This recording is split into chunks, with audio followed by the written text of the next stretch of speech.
नमस्कार दोस्तों, आज हम बात करेंगे इतिहास के सबसे दिलेर नाम, जिसके नाम से दुश्मन की रूह तक कांप जाती थी। जी हाँ, मैं बात कर रहा हूँ पृथ्वीराज चौहान व उनके किले के बारे में।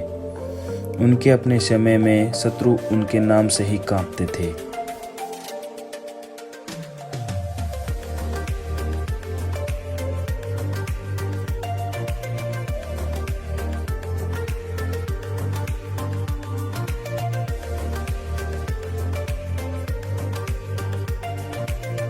आज के समय में इस किले को दुर्ग के नाम से भी जाना जाता है।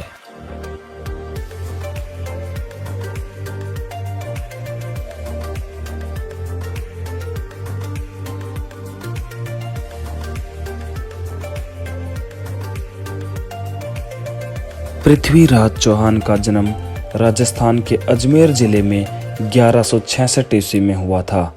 आज लोग इनको भारतेश्वर व हिंदू सम्राट के नाम से भी जानते हैं।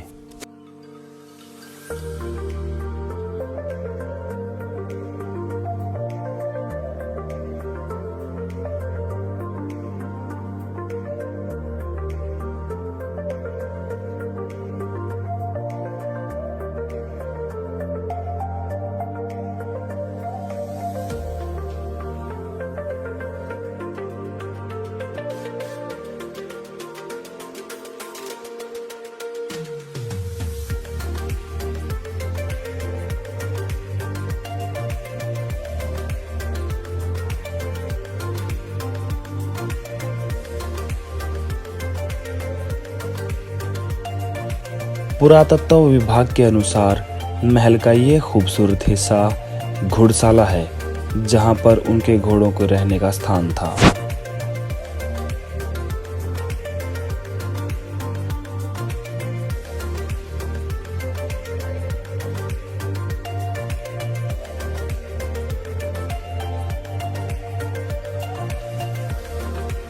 ऐसा कहा जाता है पृथ्वीराज चौहान ने 12 वर्ष की उम्र में बिना किसी हथियार के खूंखार शेर का जबड़ा फाड़ डाला था और 16 वर्ष की आयु में महाबली नाहरराय को युद्ध में हराकर मांडवगढ़ पर जीत हासिल की थी।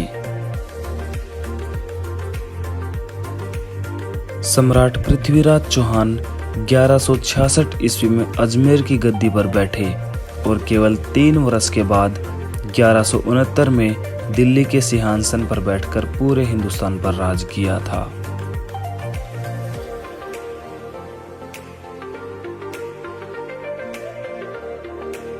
स्थानीय लोगों के अनुसार यह वो स्थान है जहां उनकी रानी संयोगिता स्नान किया करती थी।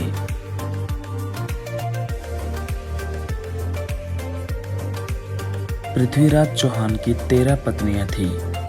ऐसा माना जाता है संयोगिता उनकी सबसे प्रिय थी। ये किला पृथ्वीराज चौहान का है और काफ़ी सालों से ये 42 साल की उम्र में ये एक्सपायर हो गया था। अच्छा। और 85 किलो का इसका बाला था। बाले का वजन खाली 85 किलो था। ऐसा कहा जाता है वो पशु पक्षियों के साथ बात करने व शब्द भेदी बाण चलाने की कला में निपुण थे।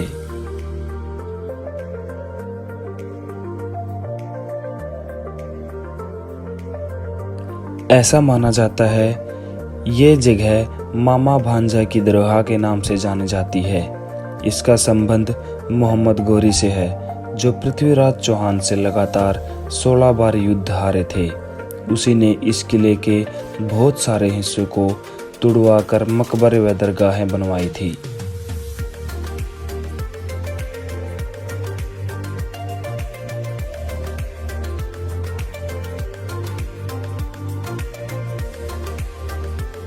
सत्रहवीं बार मोहम्मद गौरी ने पृथ्वीराज चौहान को छल से हरा दिया था और उन पर इस्लाम कबूल करवाने के लिए बहुत अत्याचार किए गए।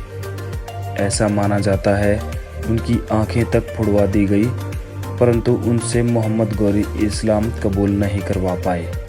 इसके बाद से दिल्ली, अजमेर और इस जगह पर उसका कब्जा हो गया था।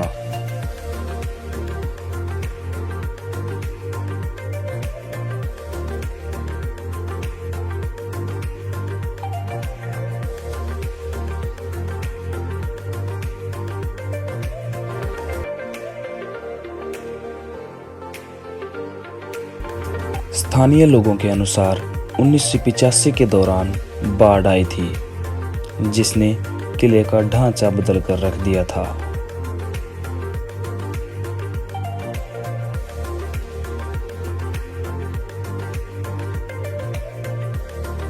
इतिहासकारों के द्वारा ऐसा बताया गया है, पृथ्वीराज चौहान ने मोहम्मद गौरी को उसी के भरे दरबार में शब्दभेदी बाण से मार डाला था। इसके तुरंत बाद ही अपने मित्र चंद्र बरदाई के हाथों कटार घोंपकर खुद को मार लिया था।